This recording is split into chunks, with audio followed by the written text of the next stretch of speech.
নমস্কার, welcome to my channel সমীশীল শ্রী শ্রী রাধাকৃষ্ণ গোপাল শ্রীমদ ভগবত গীতা।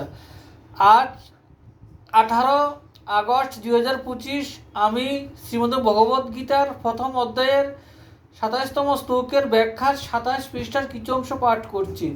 শ্রীমদ ভগবত গীতা কি জয়, শ্রী শ্রী রাধাকৃষ্ণ গোপাল শ্রীমদ ভগবত গীতা কি জয়। রাধেকৃষ্ণ রাধেকৃষ্ণ রাধেকৃষ্ণ। অতি কাপুরুষতা কাকে বলে?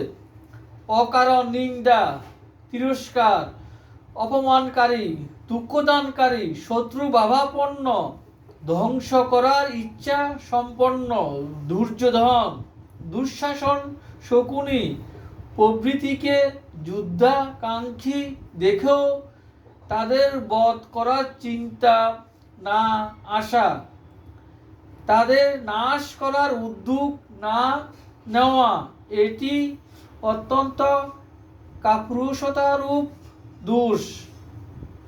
এখানে অর্জুনের মোহ তাকে এমনভাবে আচ্ছন্ন করেছিল যে যারা তাদের অনিষ্টকারী এবং সময়ে অসময়ে অনিষ্ট করার উদ্যোগ নিয়েছিল, সেই অধার্মিক পাপীদের উপরও তার করুণা হয়েছিল এবং তিনি ক্ষত্রিয়ের কর্তব্য থেকে চ্যুত হয়েছিলেন।